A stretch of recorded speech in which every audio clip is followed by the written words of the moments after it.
Selamat malam saudara yang dikasihi Tuhan. Shalom Alaikum. Berkat Tuhan beserta dengan saudara. Malam hari ini kita ada dalam satu tema Patam, kuduslah bagi Tuhan. Karena itu saudara yang dikasihi Tuhan, kita akan bersama-sama merenungkan sabda Tuhan ini. Dan sebelum itu mari kita awali dengan berdoa bersama. Mari kita berdoa. Bapa yang di surga, kami bersyukur malam hari ini karena Engkau telah memberkati kami hingga kami boleh bersama-sama untuk menyiapkan diri mendengarkan sabdamu yang kudus. Kiranya roh Tuhan bekerja atas kami semua. Terima kasih Bapa. Di dalam Tuhan Yesus kami berdoa. Amin.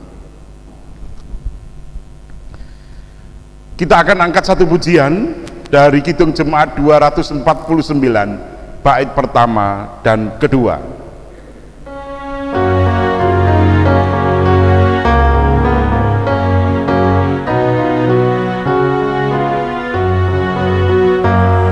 Serikat persaudaraan berdirilah teguh, sempurnakan persatuan di dalam Tuhanmu. Bersama-sama majulah, dikuatkan iman, berdamai bersejahtera dengan pengasihan.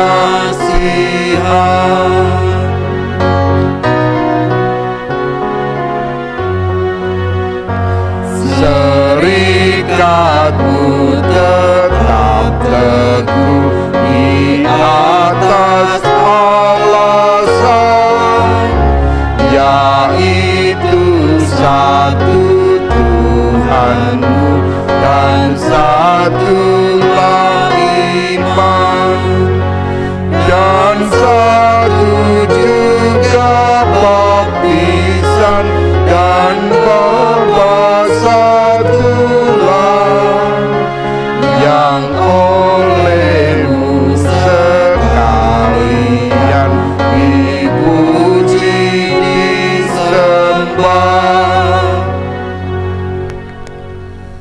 Keluaran 28 ayat 36, 37 dan 38. Demikian sabda Tuhan. Juga haruslah engkau membuat patam dari emas murni, dan pada patam itu kau ukirlah, diukirkan seperti meterai, kudus bagi Tuhan. Haruslah patam itu engkau beri bertali ungu tua, dan haruslah itu diletakkan pada serban di sebelah depan serban itu. Patam itu haruslah ada pada dahi Harun, dan Harun harus menanggung akibat kesalahan terhadap segala yang dikuduskan oleh orang Israel, yakni terhadap segala persembahan kudusnya. Maka haruslah patam itu tetap ada pada dahinya, sehingga Tuhan berkenan akan mereka. Demikian pembacaan firman Tuhan. Berbahagialah kita yang malam hari ini merenungkan sabda Tuhan ini. Haleluya, amin. Saudara yang dikasihi Tuhan, Harun yang menjadi imam besar waktu itu, di dalam melakukan tugasnya, ia harus mengenakan pakaian liturgis. Nah, salah satunya adalah patam. Patam itu sebuah lempengan yang terbuat dari emas yang diikatkan pada dahi. Jadi dengan kain ungu tua diikatkan ke belakang pada kepala, di dahinya. Untuk apa patam itu? Yang pertama sebagai simbol kekudusan, sehingga dengan memakai patam itu kuduslah Tuhan dan sekaligus kuduslah umat Tuhan. Yang kedua, patam itu dimaksudkan sebagai sebuah tanda bahwa imam besar telah menanggung, memikul segala beban kesalahan yang dilakukan oleh umat Tuhan. Sehingga dengan memakai patam itu, maka berkat Tuhan akan tercurah kepada umatnya tanpa harus ada halangan. Nah, saudara yang dikasihi Tuhan, dalam kehidupan kita sebagai orang Jawa, sering juga kita berhadapan dengan simbol-simbol, yang mana simbol-simbol itu merupakan sebuah doa. Jadi kalau kita melihat orang punya kerja, di sana di depan itu ada hiasan, ada kelapa gading, cengkir gading, kemudian ada rumput opo-opo, kemudian ada tebu, ada seikat padi dan sebagainya. Dan itu semuanya menjadi sebuah simbol doa dan harapan bagi orang Jawa. Demikian juga dalam kehidupan umat Allah, Israel pada waktu itu dalam pelayanan ibadahnya juga menggunakan simbol-simbol itu. Nah, salah satunya yang kita sebut dengan patam. Patam ini merupakan simbol kekudusan sekaligus pendamaian antara umat Allah dengan Allah. Sehingga dengan demikian kita akan melihat sesuatu yang indah di situ. Pertanyaannya sekarang, makna apa bagi kehidupan kita hari ini, saudara yang dikasihi Tuhan? Saya ingin mengajak memahami dua hal saja, gak usah banyak-banyak. Yang pertama, setiap kita diajak untuk berpikir yang bersih, yang sehat, yang positif. Kenapa?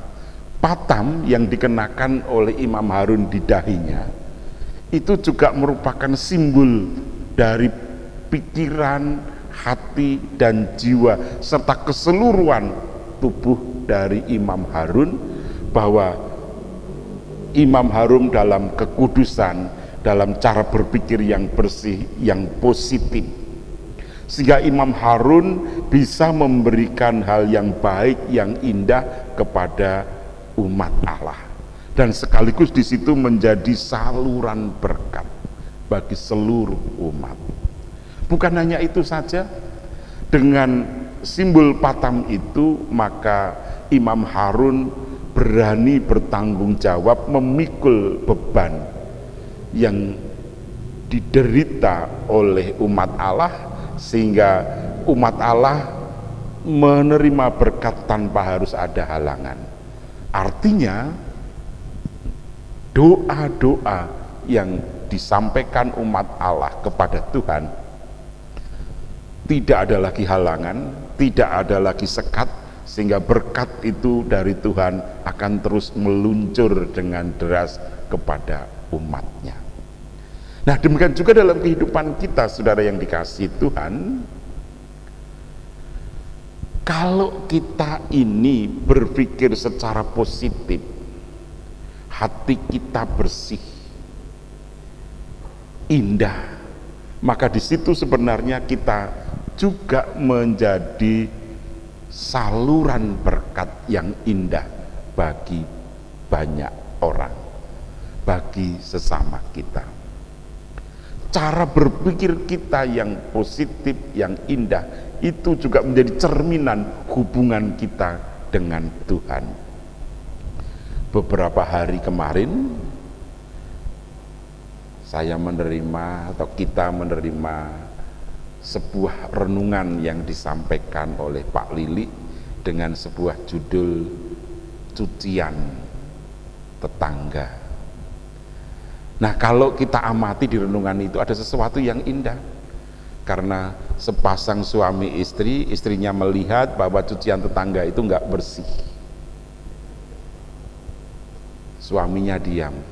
Tapi kemudian suami mengamati, melihat yang tidak bersih bukan cucian tetangga, bukan cara mencuci tetangga yang tidak bisa, yang enggak pas, tetapi ternyata kaca yang menjadi penyekat yang ada pada jendela yang ditempati oleh pasangan suami istri.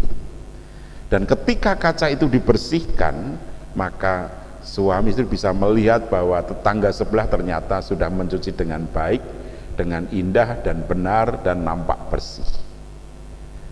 Nah, ketika istrinya mengatakan ternyata sekarang tetangga sebelah sudah bagus cara mencucinya, suami mengatakan bahwa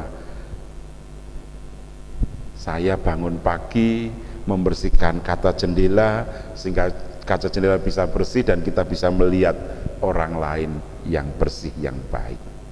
Dari situ direfleksikan bahwa ketika kita berpikir secara bersih, secara baik, secara positif, maka kita akan bisa melihat kebaikan orang lain.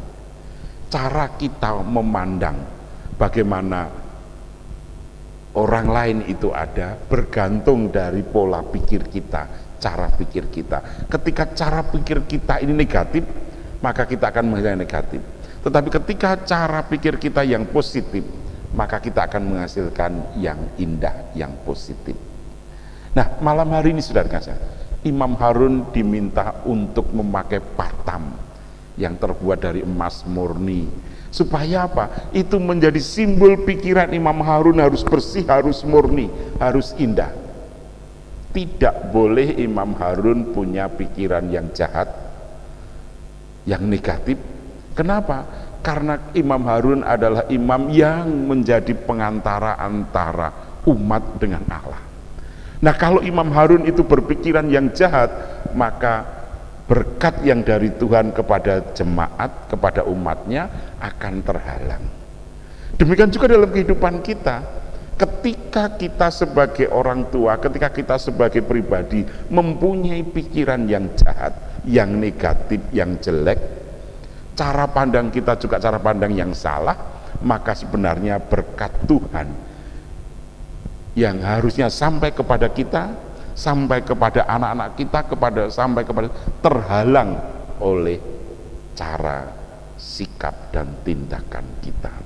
Karena itu saudara, mari kita renungkan, apakah kita sudah mempunyai cara pandang yang benar sehingga kita dipakai Tuhan untuk menjadi saluran berkat yang indah kepada sesama kita.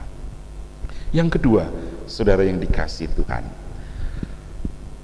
Imam Harun punya, dengan patam itu disimbolkan dia punya tanggung jawab kolegial dengan sesamanya, dengan seluruh umat. Demikian juga kita juga punya tanggung jawab secara kolegial dengan sesama umat Allah dan secara umum dengan sesama kita. Jadi dengan demikian saudara, setiap kita sebagai umat Allah punya tanggung jawab untuk menyelamatkan orang lain, untuk menjadikan orang lain sejahtera, untuk menjadikan orang lain itu menerima berkat. Demikian juga dalam kehidupan kita, mari kita berpikir yang positif supaya menjadikan orang lain boleh menerima berkat dari kehadiran kita. Karena kita punya tanggung jawab bahwa kehadiran kita haruslah orang lain merasakan berkatnya. Orang lain harus merasakan indahnya bersama-sama dengan kita sebagai umat Allah. Malam ini sebuah pertanyaan, sudahkah kita senantiasa berpikir positif sehingga kita menjadi saluran berkat bagi diri kita, keluarga, dan sesama? Saudara yang bisa jawab, tetapi tetaplah berpikir positif karena berkat Tuhan bersama dengan saudara. Amin. Mari kita berdoa.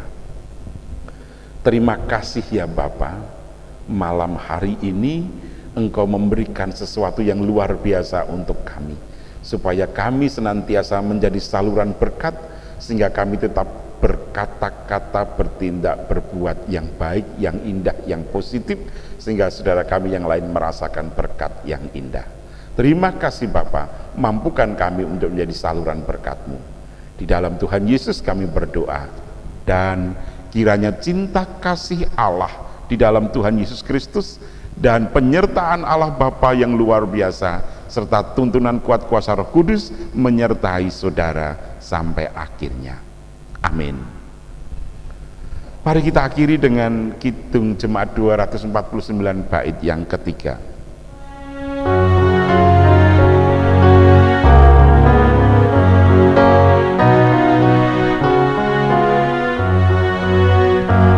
Dan masing-masing kamu pun diberi anugerah, supaya kamu bertekun dan rajin bekerja. Hendaklah hatimu rendah, Tuhan berpesan, jemaat menurut firman-Nya berkasih-kasihan. Terima kasih, sampai bertemu besok pagi jam 5. Amin.